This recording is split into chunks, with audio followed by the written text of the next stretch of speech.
Welcome back, my friends. Today I'm going to share with you what a mentor figure of mine taught me. I adopted the teachings and make it one of my core value and belief now. This week's video is going to be less technical as I find joy in sharing and talking about life, and I hope this can help as many people as possible. So if you're new here to the channel, welcome.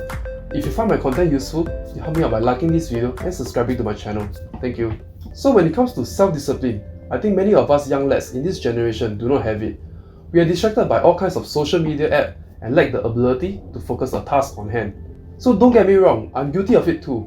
So today I'm going to share with you how I regulate myself through self-discipline. What does successful people do differently than others? They focus on showing up every day and doing the things that needs to be done every day. It's the same when it comes to compounding. Compound the amount of work done every day, and through the sheer amount of times you do it, you get exponential result. Just imagine compounding 0 to 1. It takes the longest and is the hardest because you don't see the result, but be focused and stay on the path, and you will be greatly rewarded. The easy thing to do that everyone knows is the hardest to achieve because it requires drive, focus and determination to see things through. Successful people focus. Unsuccessful people try to do 100 different kind of shits every time something goes wrong for them. So how do you focus and get the drive and be determined to see things through? So number 1 is to have a purpose and vision. To do the hard work consistently for every day, you have to have a goal and a purpose. I'll play a clip on the greatest bodybuilder of all time telling you why you need a purpose when it comes to self-discipline and focus. And I told people all the time, I said, because to me, I'm shooting for a goal. In front of me is the Mr. Universe title. So every rep that I do gets me closer to accomplishing that goal, to make this goal, this vision turn into reality. Every single set that I do, every repetition, every weight that I lift will get me a step closer to turn this goal into reality. So I couldn't wait to do another 500-pound squat. I couldn't wait to do another 500-pound bench press. I couldn't wait to do another 2,000 reps of sit-ups. I couldn't wait for the next exercise. With the age of 20, I went to London and I won the Mr. Universe contest as the youngest Mr. Universe ever. And it was because I had a goal. So let me tell you something, visualizing your goal and going after it makes it fun.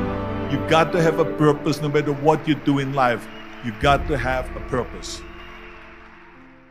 So number 2 is to show up every day and practice voluntary hardship. Voluntary hardship means constantly testing ourselves to our limits by making life uncomfortable in some ways. When you're able to commit to something that is hard and you do it every day, it strengthens your mental fortitude and it makes you feel capable to be able to accomplish anything you set your mind to. Here's an example of the everyday NFT by Beeple, who was sold for $69 million. He set his goal to be an artist, starting off with very ugly drawing, initially doing it every day, and eventually 14 years later, look at the difference. That is the power of compounding. No matter how tired you are, how shitty you feel, get it done. Trust me, you will feel great after that because you will feel that you are in control. So number 3, it is to have delayed gratification. Delayed gratification is the ability to wait to get what you want. It is to put off what you want now so that we can perhaps get something else better in the future. Even in finance, just imagine if you did not spend the money to get the item you really want, the watch, the shoes, the car, and instead just buy assets that will generate returns. You eventually get to own those expensive ticket items for free. Same thing for if you're working on your purpose. If someone distracts you and asks you to go out and have fun and have instant gratification, it serves no purpose to your purpose. Have the self-discipline to resist temptations. Number 4 is to ignore the naysayers. I can't stress this enough.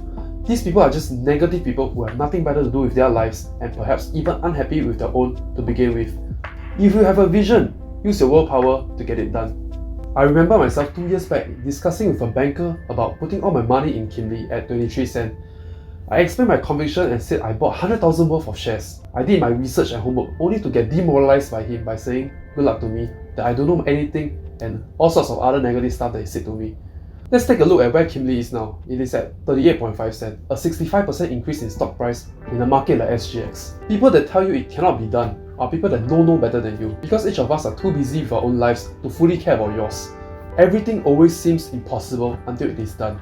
Even in failure, there are lessons to be learned to be better. Never be afraid to fail. Number 5 is to find wise role models to emulate. I'm honestly very happy at this point in my life. I'm thankful that my past self had worked enough that I don't have to worry about the next month's pay next year's pay, or next 5 years' pay. I can truly work on what I believe on, and self-discipline has always actually been a weakness of mine. I'm grateful that I have successful people around me to show me my blind spot and telling me my weakness and how to build self-discipline. It is completely up to you to pick a role model you want to follow. With that, I end off today's video. If you like what I've shared, do support me by clicking the like button and subscribe to my channel. I'll see you next week.